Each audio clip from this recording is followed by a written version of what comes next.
다음 소식입니다. 정부와 여당이 내일 대규모 주택 공급 방안을 발표합니다. 용적률을 높여 역세권을 중심으로 고밀 개발하는 방식인데 공급 물량이 서울에서만 30만 호에 달할 거란 관측도 나옵니다. 용적률 규제 완화는 수십 년 후 미래 세대의 도시공간 활용까지 결정하는 중대한 문제입니다. 현 정부 들어 이미 24번의 부동산 대책이 나왔지만 시장의 반응은 차가웠습니다. 내일 발표되는 25번째 대책, 문제는 없을지 우려의 목소리 들어봤습니다. 먼저 임현철 기자가 보도합니다. 국회 미래연구원의 보고서입니다.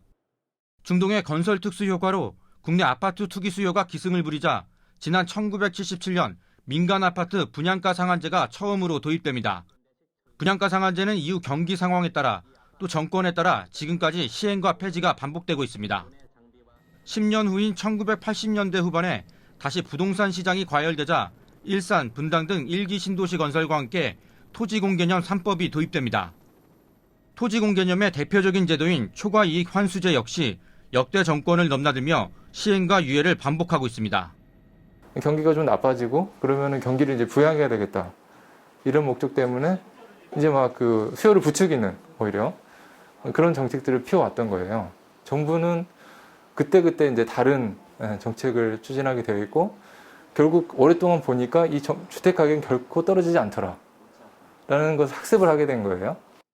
주택 공급이 부족해 집값이 폭등했다는 여론의 따가운 질타가 이어지자 정부 여당은 물론 서울시장 여야 후보들도 대부분 앞다퉈 용적률 완화를 내세우고 있는 겁니다. 일부 도시계획 전문가들은 집값이 오르기만 하는 근본적인 문제부터 들여다봐야 한다고 지적합니다. 현 정부 들어 벌써 24번의 부동산 대책을 내놨지만 시장이 이를 신뢰하지 않는다는 겁니다. 집을 사서 돈을 벌겠다는 투기 수요가 항상 따라붙을 수밖에 없다는 얘기입니다. 보유세, 양도세 관련된 부분이나 이런 것들을 잘 정비하면 그렇게 과도한 이익이 발생하지 않게 할 수 있죠. 현 정부도 그렇게 강력하게 하지 못한 거죠. 결국 그거 하지 못한 걸 보고 시장 세력들이 정부가 하는 정책이 뭐 시장의 흐름을 꺾으려는 건 아니구나. 일관된 시장의 신호를 보내는 것이 굉장히 중요하다고 생각합니다. 주택에다가 투자를 해서 돈을 벌겠다는 그런 생각을 갖지 않도록 지금 굉장히 낮은 수준으로 유지되어 왔던 보유세를 현실화하고 항상 소득이 있는 곳에 세금이 있다라는 원칙이 이 주택시장에도 그대로 지켜져야 된다. 정부는 서울 역세권 반경 기준을 500m로 넓히고 해당 지역의 용적률을 최대 700%까지 올리는 방안도 검토하고 있습니다. 서울시 전체의 35%에 달하는 면적입니다. 교통 등 기반 시설은 한계가 있는데 계속 서울에만 몰리는 문제도 같이 생각해봐야 합니다.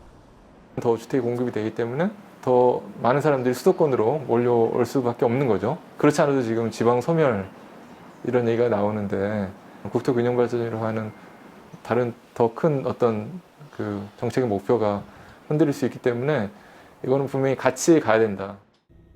TBS 임현철입니다.